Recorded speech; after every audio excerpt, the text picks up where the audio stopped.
Welcome to episode 172 of the G2 on 5G. It's the latest inside scoop on everything 5G. We cover 6 topics in about 20 minutes, and it's brought to you by More Insights and Strategy. I'm Will Townsend, and joining me again, his fellow analyst, Anshul Sag. And you and I have been on the road. I was with Marvell earlier this week. It's why we're recording on Saturday, and you were with AMD, right?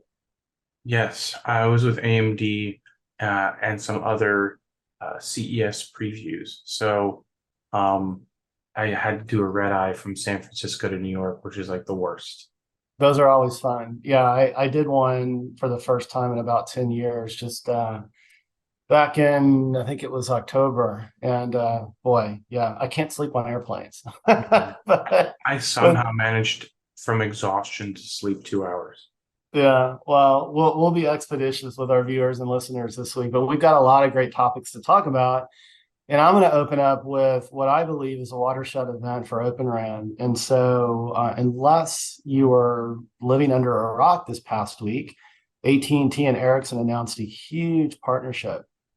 And basically, and I was actually had an opportunity to speak with Yigali Baz that runs network operations for AT&T. I've known Yigal for many years, and so I was pre-briefed several hours ahead of the announcement. But at a high level, AT&T is aligning with Ericsson to deploy OpenRAN in a big way. And this is not, obviously this is a brownfield network, highly complicated, but the spend could reach over $14 billion over the 5-year term with Ericsson. And the plan is for AT&T eventually to drive 70% of its wireless network traffic over open standard architecture. So this is huge, and I got a couple of insights here. Number one, if anyone can pull this off in the U.S., in my mind, it's AT&T because they have a history of being focused on open source. About a year ago, they transferred a lot of their IP and a lot of the folks that were working on a lot of their open network initiatives to Azure, so that they could, sort of focus on their core competency. But Ericsson represents an opportunity. John Stankey, I think I read several articles, and he was quoted as, this was fairly opportunistic to align with one particular vendor.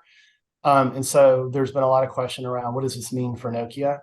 I've read a lot of articles that have been sort of clickbaity.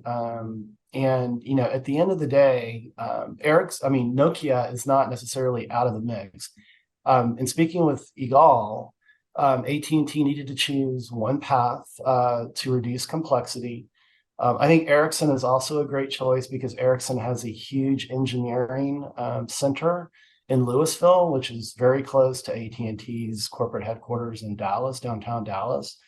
And the integration lift is going to be complex, and so having engineering resources closer to HQ, I think is going to help. But in the long term, this doesn't necessarily rule out Nokia being a participant. AT&T is stating that this is a multi-vendor ecosystem approach, and so there are going to be a lot of different infrastructure providers that'll be involved in the mix. But from my perspective, this is really a watershed event for OpenRAN. I mean, certainly Vodafone in Europe has been very aggressively deploying OpenRAN, but really AT&T is the first major U.S. operator to really make this bold commitment. I mean, and my gosh, 14 billion, in spend, wanting to drive, the majority of its network traffic through open platforms. This is huge, man. What do you think? I have a lot of thoughts, but I'm going to be very concise with them because I've already thought about them. One, Okay. I think it's really interesting that Ericsson is the vendor because Ericsson was by far and away a laggard on Open RAN for a while. And they were on the bench, and Egal and I talked about that. So Yeah, you're right. so That's a great observation. they Yeah, they like flipped the script. Um, right. and then also they, you know, when you look at Ericsson and when you think about Open RAN, you don't really think Open RAN. Let's go Ericsson. So, Yeah. I think it's interesting they've clearly made improvements to their solutions. And I think to your point, AT&T is the most likely candidate for this because for the last 5 years, they've just been software defined everything.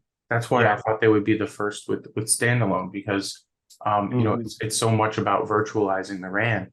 And yeah, I just think that this is a good move for AT&T. And I think down the road, right now, they're one vendor, but I think down the road, it gives them the opportunity to Yeah. have a multi-vendor strategy beyond Nokia Ericsson, Right. and bring in more companies in the fold, which I believe was the entire goal of Open RAN to begin with. Yeah. And maybe opens more opportunities for domestic vendors to compete and potentially lower costs.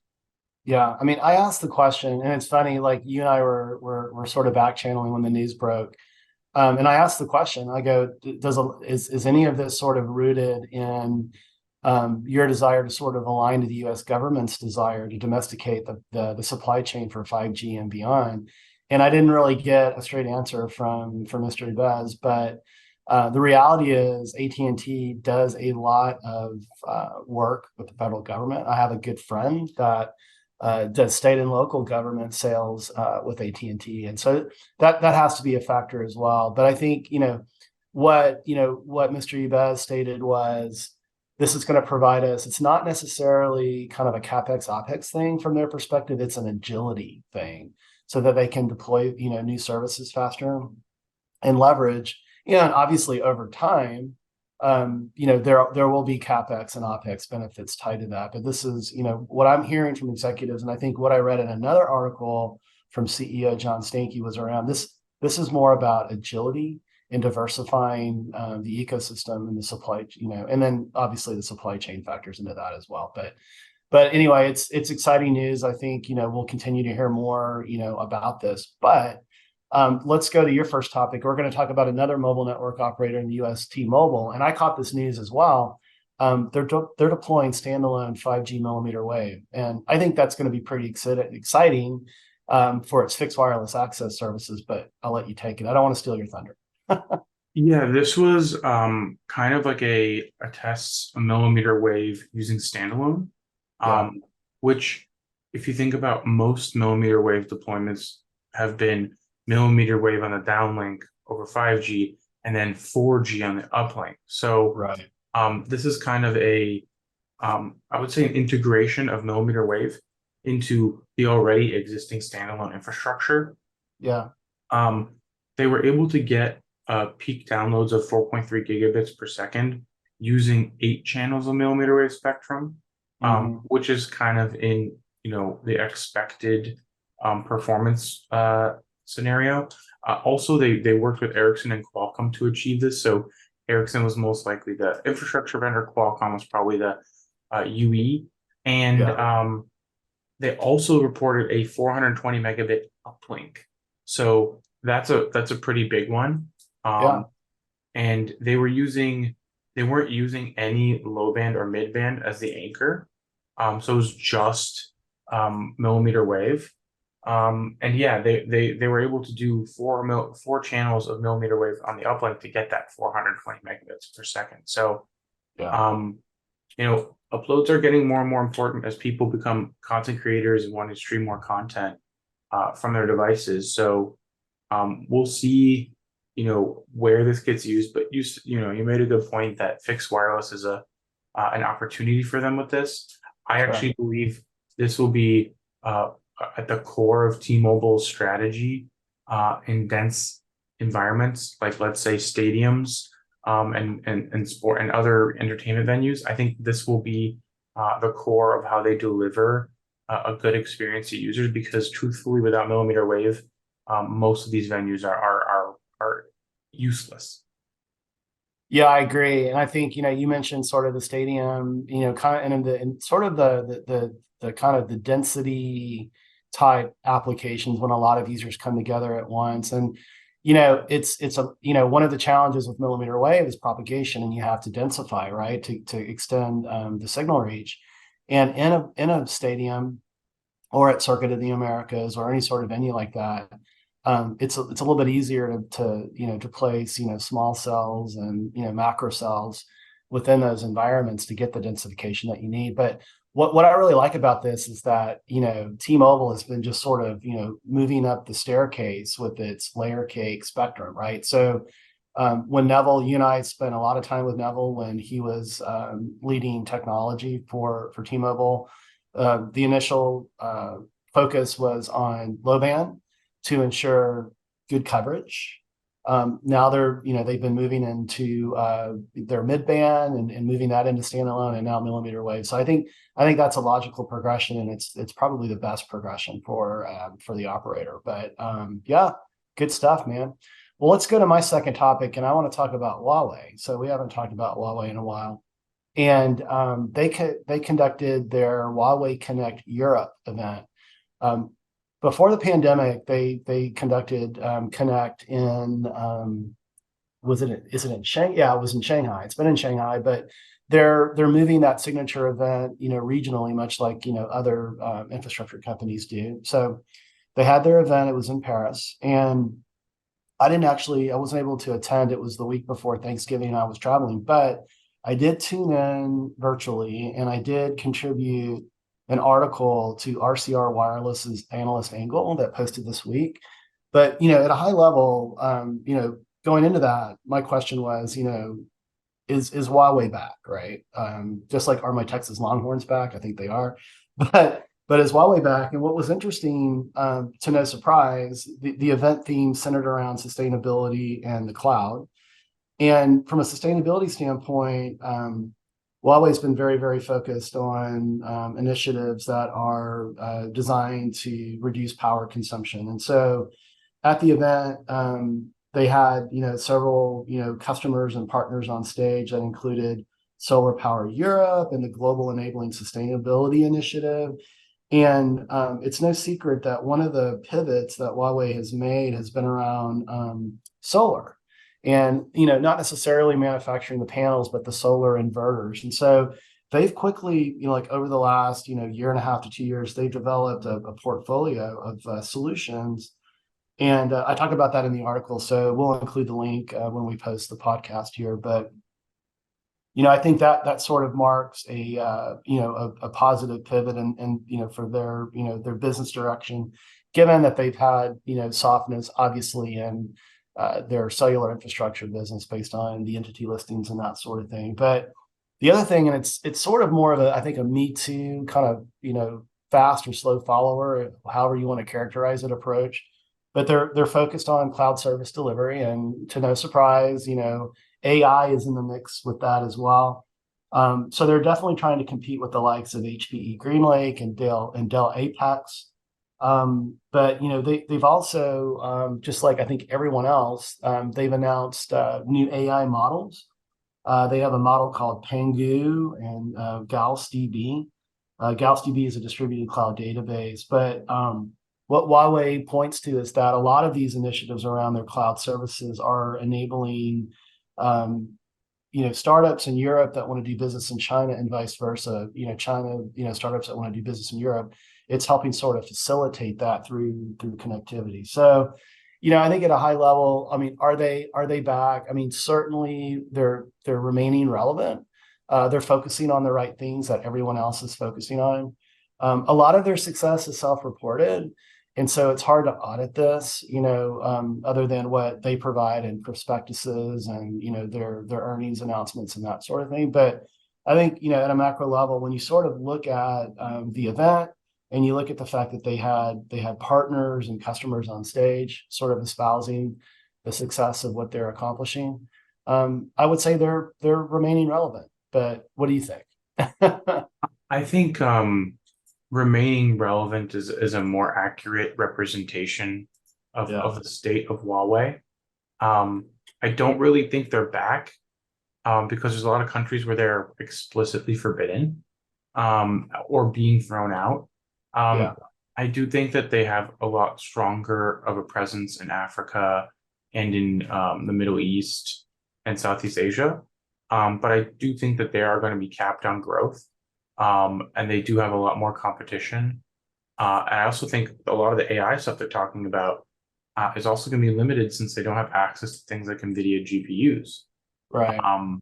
So, yeah, I think that's going to be interesting. I think their bread and butter of infrastructure will have a cap, which is why I think they're going into other industries like cars. Yeah. So I think Huawei is back in the sense that they are actively participating, and trying to engage more. But I do think that there will never be a Huawei in the future that matches the Huawei that was pre-entity listing. Yeah, for sure. Yeah. But financials are rebounding again. A lot of this is self-reported, and it's, hey, focusing on supporting greener energy technologies like solar is a good thing. So, are there security concerns around solar inverters? Who knows? But anyway, let's go to your second topic, and you want to talk about Apple and what is this beeper mini drama? Yes, so Beeper Mini was an app that launched um, last week, essentially, Mhm. or this week, if you can call it that. But basically, yesterday, um, the app stopped working. So, what is Beeper Mini? Beeper Mini was a app that launched for Android that allowed you to message your iPhone user friends as a blue bubble. So that way you could have all your conversations with your iPhone friends as if you were an iPhone user, and Yeah. you wouldn't break the group chats, and you wouldn't be seen as a pariah. Well, 3 days later, it stopped working. Okay. Um, and there are no clear statements from the company why it wasn't working. Um, but most people believe that what happened is that Beeper Mini was able to reverse engineer iMessage and figure out a way to make it work for Android users. Yeah. And um, 3 days later, it stopped working. And now Beeper Mini says it's back today, which, we'll see how long that lasts. But um, they say that based on the reports I've seen, um, that the CEO believes that the Apple found a way to cut them off. Yeah. Um, but I'm sure that any good app that's trying to solve a problem like this, most likely knew this was going to happen and already had like a backup plan. Yeah. It's just a question of how many backup plans do they have. Um, and also, this kind of demonstrates how Apple is not really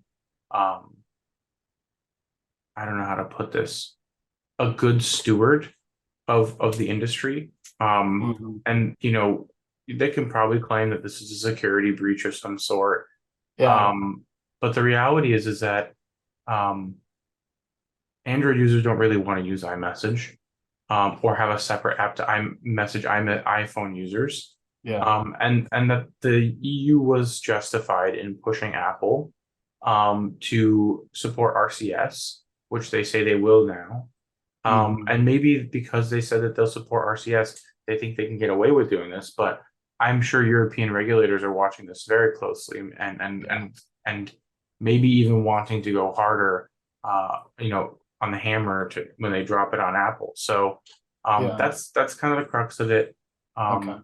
Beeper Mini is back, but we don't know for how long. Um, yeah, so it makes me wonder, like, what's Apple's motivation? Like you said, they could say that, oh, this provide, potentially creates a security risk, but is it a monetization thing? Like Apple, it's an over the top, deal. I'm assuming you have to pay for it, right? Or is it free? No, it's free. Oh, iMessage, wow. well, Beeper, you have to pay for Beeper Mini, but Yeah. that's because they have to run all the infrastructure to make it work. Right. Um, because the thing is, the app launched on Tuesday and it was down on Friday, so they really didn't give it much time. Yeah. But yeah, like Apple used iMessage as a stickiness factor for iOS users. Yeah. They don't really make any money on it, but if it keeps people on iPhone and allows people to socially shame others for not being on iPhone, that's worth more than its weight in gold. Yeah. No, for sure. Interesting. Apple drama.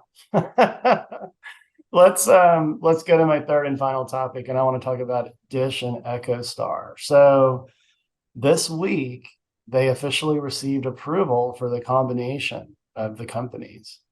But it kind of begs the question, will it make a difference? I mean, there are a lot of hurdles in front of, Dish being successful. And, one of them is just, not having the dollars, to continue building out their highly disaggregated, open, virtualized cloud native network.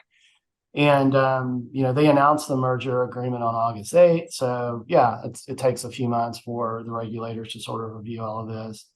But one of the biggest hurdles is going to be, I think they've got a note that's like 2 billion. I mean, it's huge. That's going to mature, I think, in December of 2025. So it's a couple of years out. But I mean, so the clock is ticking. The runway is going to shorten here pretty quickly. I mean, what do you think? I mean, we've talked about this combination, this tie up in the past on other podcasts. But I mean, what do you think? I mean, are they going to be able to make a run at it?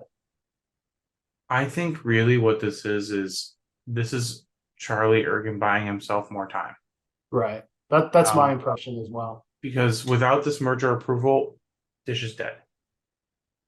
For sure. That's effectively how I see it. So this buys him more time to figure out what he's doing, and find someone to run the company that will lead them to success.